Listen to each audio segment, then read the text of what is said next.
Welcome everyone. This talk is titled A Complete Guide to OpenID Connect with OpenStack, which is definitely a very ambitious title. I don't know what was passing through my mind when I set out to try to achieve that. I don't think 30 minutes will be enough to cover that, but I hope to provide you a starting point for understanding how things are organized and for playing around with it yourself. And if you have further questions, then there's going to be time for questions at the end. And then we are available usually on the Keystone channel in IRC if you have more questions. I'll be around the conference if you want to talk to me more about OpenID Connect. I'm always, well, not particularly happy, but open to talk about it and to try to help you all with whatever you may need. So a bit about me. I am a senior software engineer at the MOC Alliance.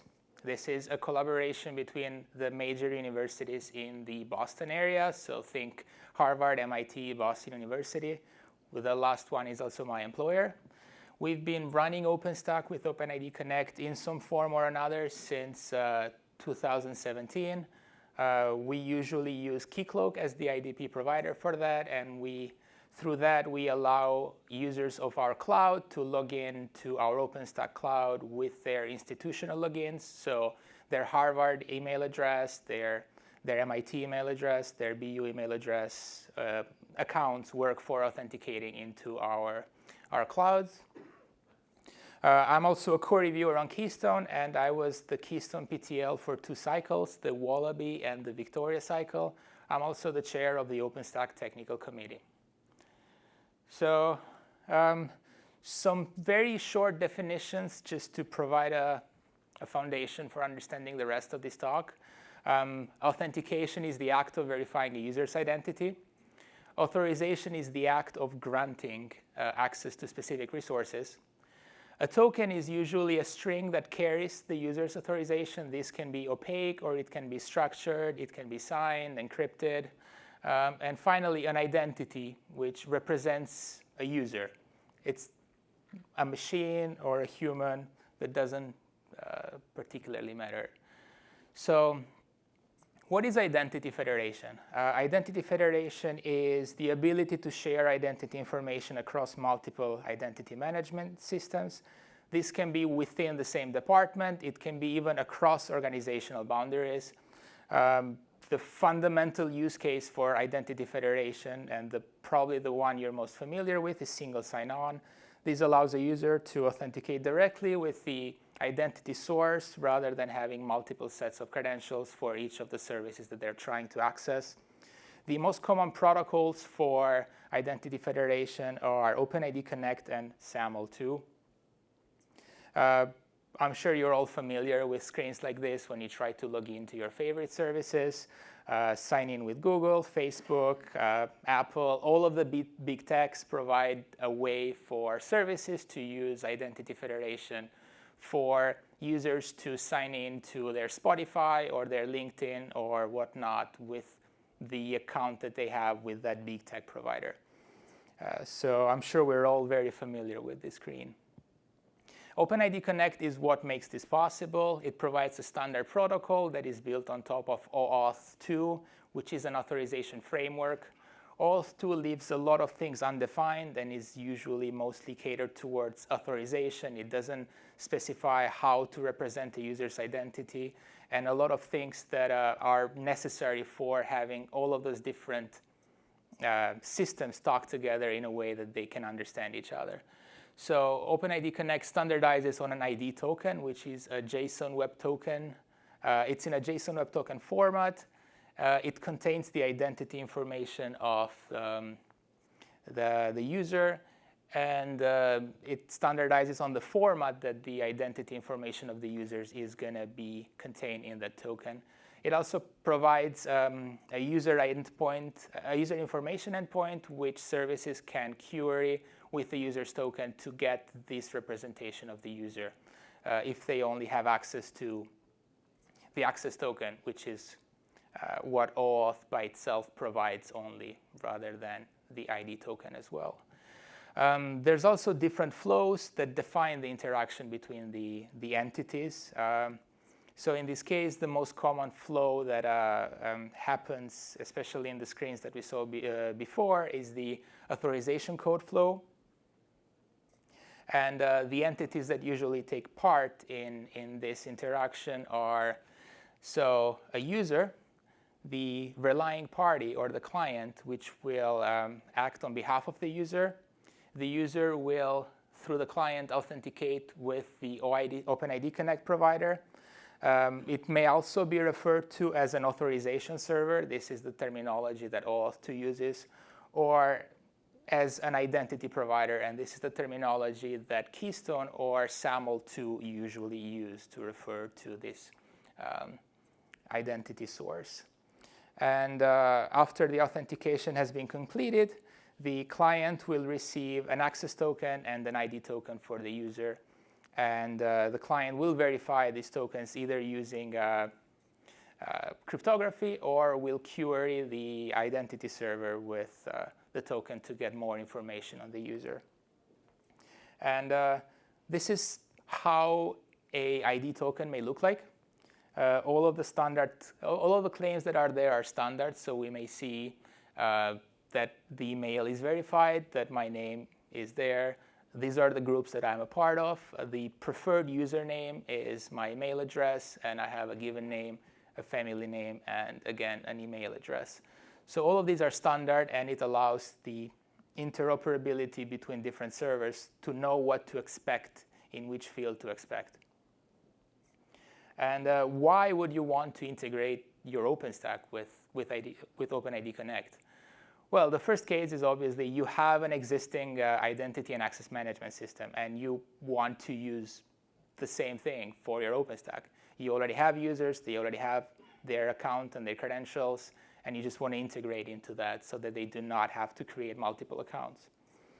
Another reason is you don't already have an existing authentication access management system, but OpenStack is not the center of your world, so you do not want to put those users in Keystone and not be able to access them from some other places. So you're starting from scratch, and you're starting to think about an ecosystem which is not only centered around OpenStack, but also Kubernetes or your other systems that you're deploying in production.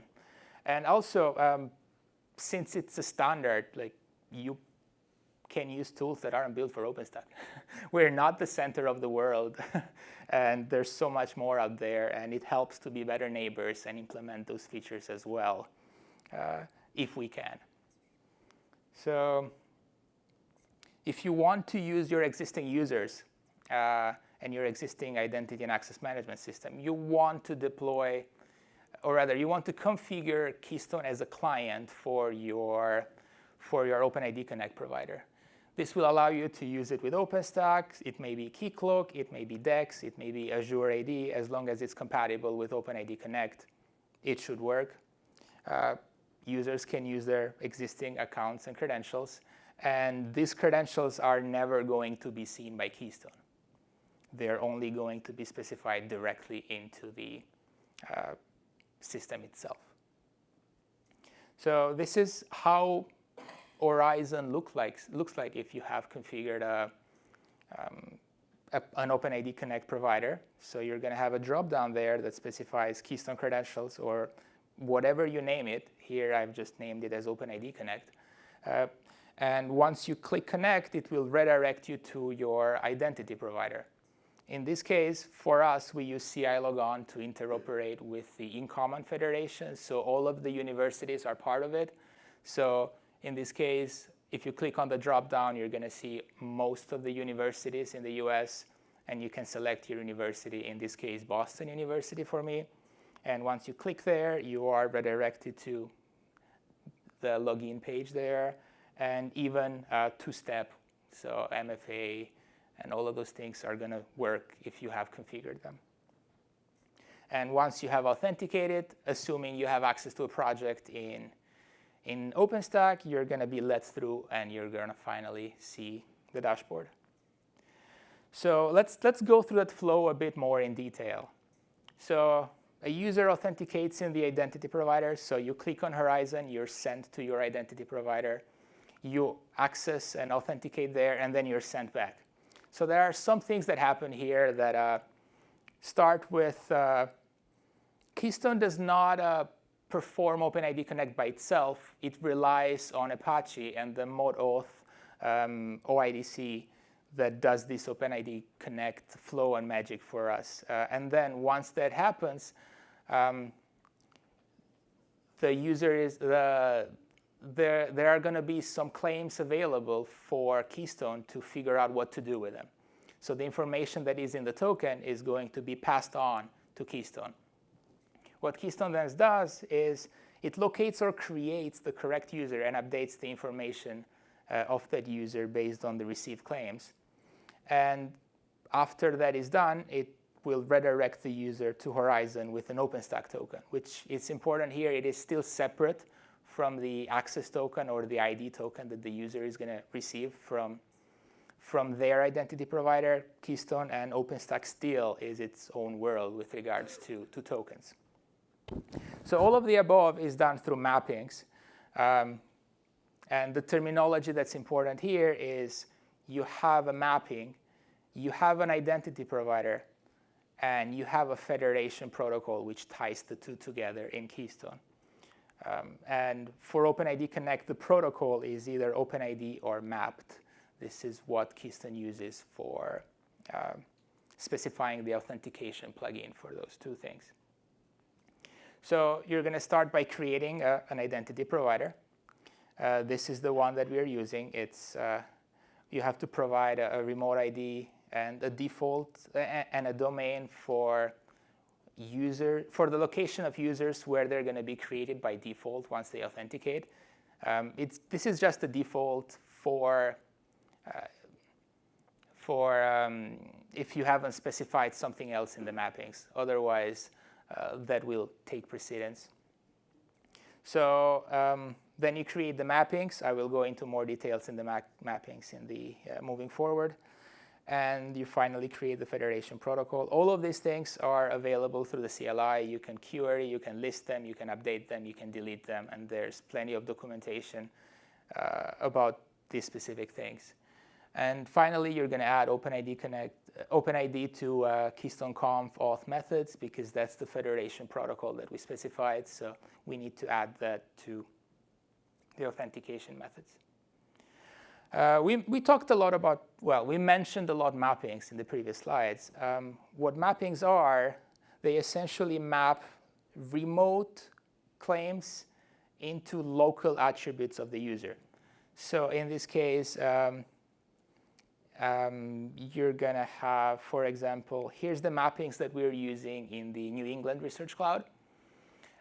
You can see that there's two sections, remote and local. In the remote section, we have OIDC preferred username and OIDC email. And we see that in the top part, we have a 0 and a 1.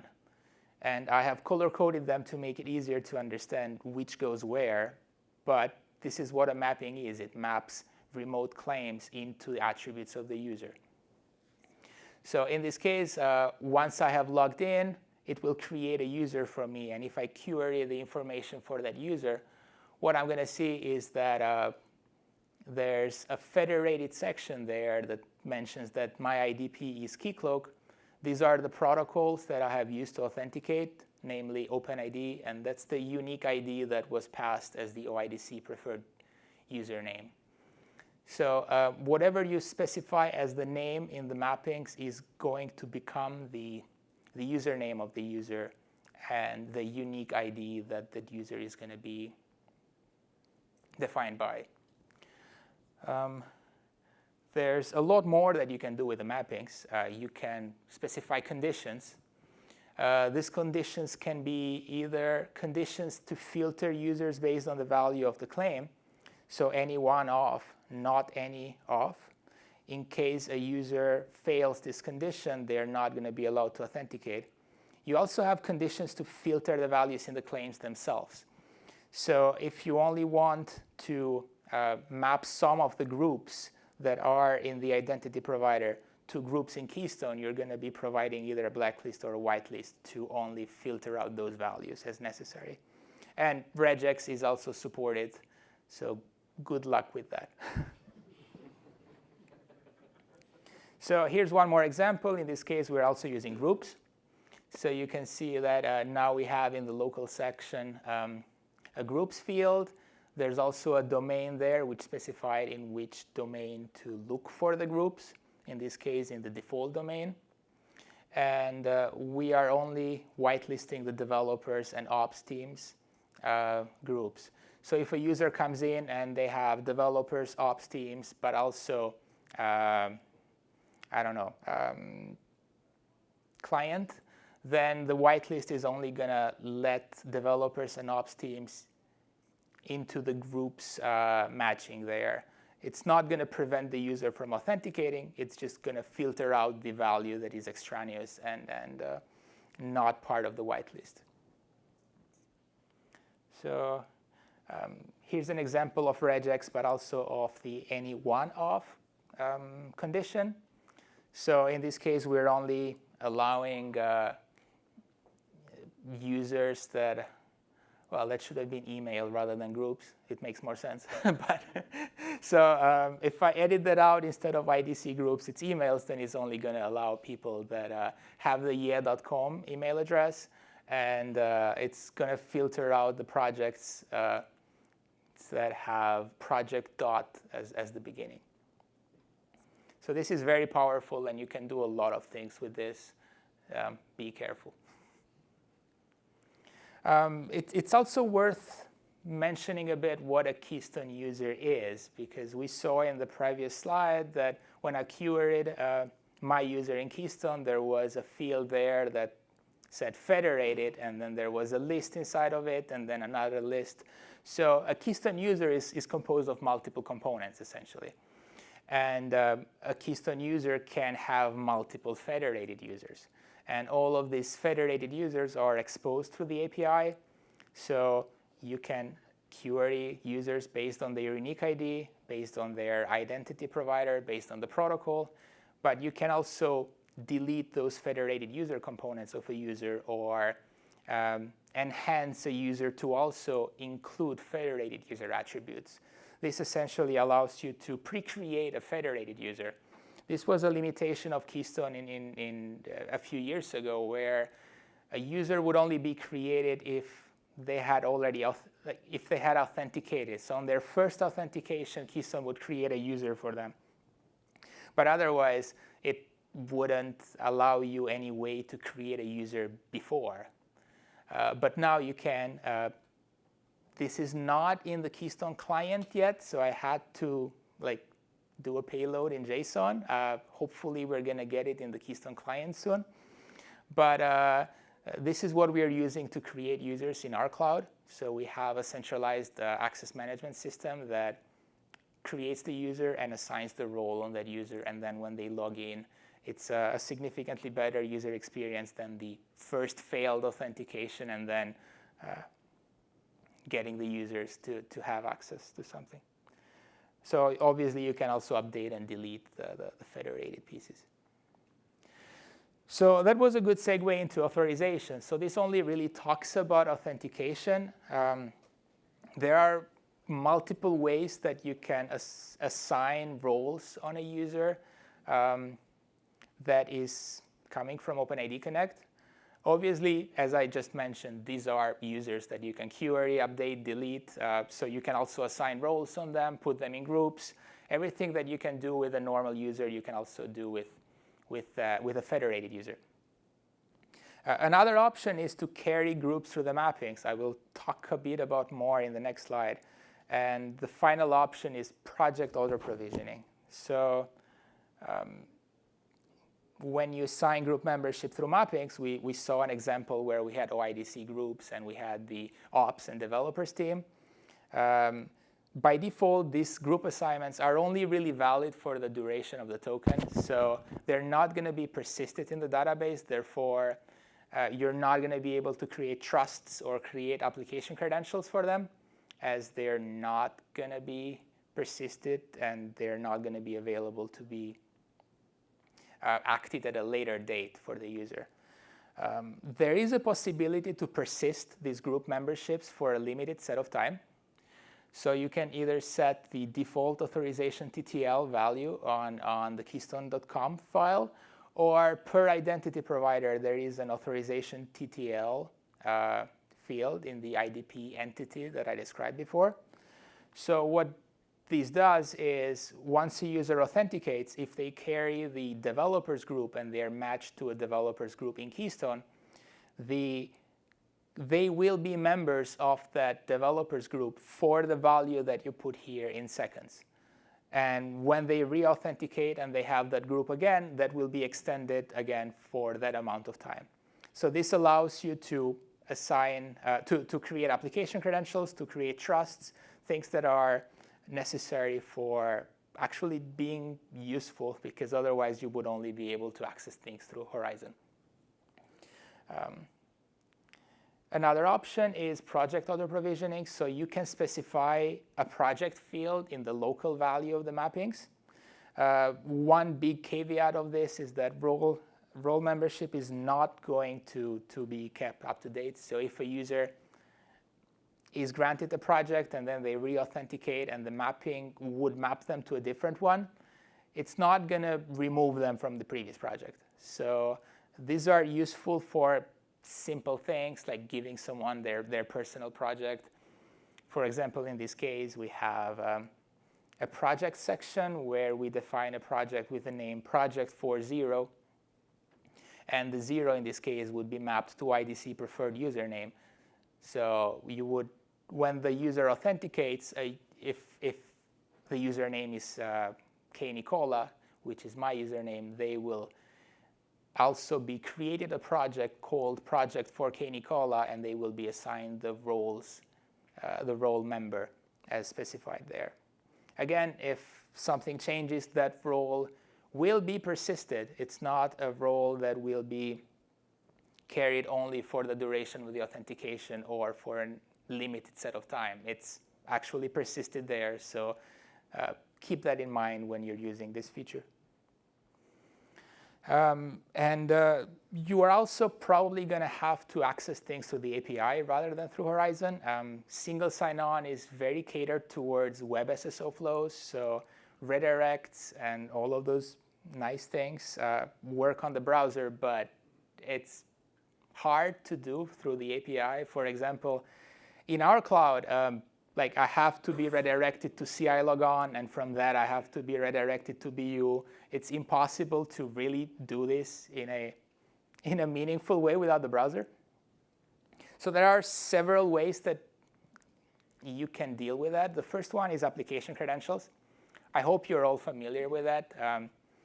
They do work, and the caveat is that they bypass the external authentication mechanism. So if a federated user has created application credentials, they don't need to authenticate to the central identity provider anymore. So you should take care to keep those memberships, those role assignments up to date, so that if those are no longer applicable to the user does not have that access anymore in the OpenStack service itself, rather than only by disabling their account in the central identity provider. Another way is through OIDC password. So there's the resource owner password credentials grant that OAuth defines. This allows a user to authenticate into the identity provider by specifying a username and password. Your identity provider needs to support that. It's a special flag in Keycloak. But you can do that, and that will allow your user to access and authenticate to the IDP through the command line if you would like that to happen. And another thing that is fairly new is you can finally use the OpenID Connect device authorization grant. So that is something that you've probably encountered when trying to authenticate to, I don't know, Disney Plus to the TV. It will give you a one-time code that you're going to go authenticate into on your computer, put that code there, and your device is authenticated. Now you can do that via Keystone Auth. So Keystone Auth will support this. or rather it does support this, and you can authenticate through the browser and input the code in the CLI, and you have access to that. You can get this all running yourself. I have written a DevStack plugin that will set up Keystone with a Keycloak running as a container, and it's going to configure Apache for you. It's going to configure the identity provider and the client in Keycloak. And at the end of the run, you're going to have a Keystone that works and is authenticating through Keycloak. We've also done work to integrate the above into the testing gate that Keystone uses.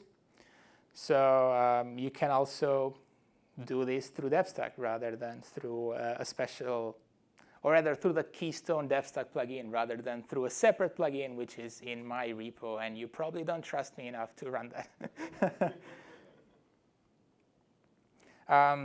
So I don't think there's a lot of time left, so I will go a bit more quickly moving forward. But all of the things that we've talked so far has been in using your external identity provider in Keystone.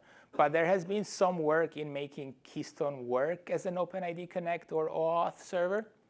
So the first of those is Keystone now supports authenticating through the client credentials grant.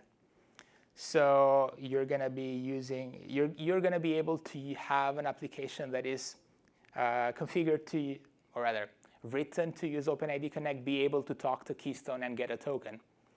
And there's also work that we just merged the last cycle that allows you to use OAuth 2 mutual TLS authentication with Keystone. So those are all exciting things that are getting Keystone to be more standards compliant rather than implementing things that are only really valid for OpenStack. And Keystone middleware can also be configured to receive a token through authorization bearer rather than through XAuth token, which it has always been doing. And all of this allows for some compatibility between your existing applications and clients that have been written for OpenID Connect and OpenStack. There's also a discussion and a spec that has been proposed in allowing Keystone middleware to support OAuth 2 token introspection. So in this world, Keystone middleware wouldn't be talking to Keystone as it has always done, but it would be talking to Keycloak directly or to your OpenID Connect or OAuth 2 authorization server. So if you're interested in that, the Keystone PTG sessions are going to talk about that. They're on Wednesday. Please look at the PTG calendar. And hopefully we can get into a world where the token that you get from external identity provider just works and you're able to cure Innova or Cinder with a token directly rather than having to get another OpenStack token. And so a lot of the things that I mentioned aren't well documented or at all. I apologize for that. Some are under review, some have yet to be written, but we're working on improving the federation documentation. And we also really want to implement more features of an OpenID provider or authorization server into Keystone. And yeah, thank you. And I don't think we have time for questions, do we? Or we have 1 minute for questions. I'm sorry. Well, thank you.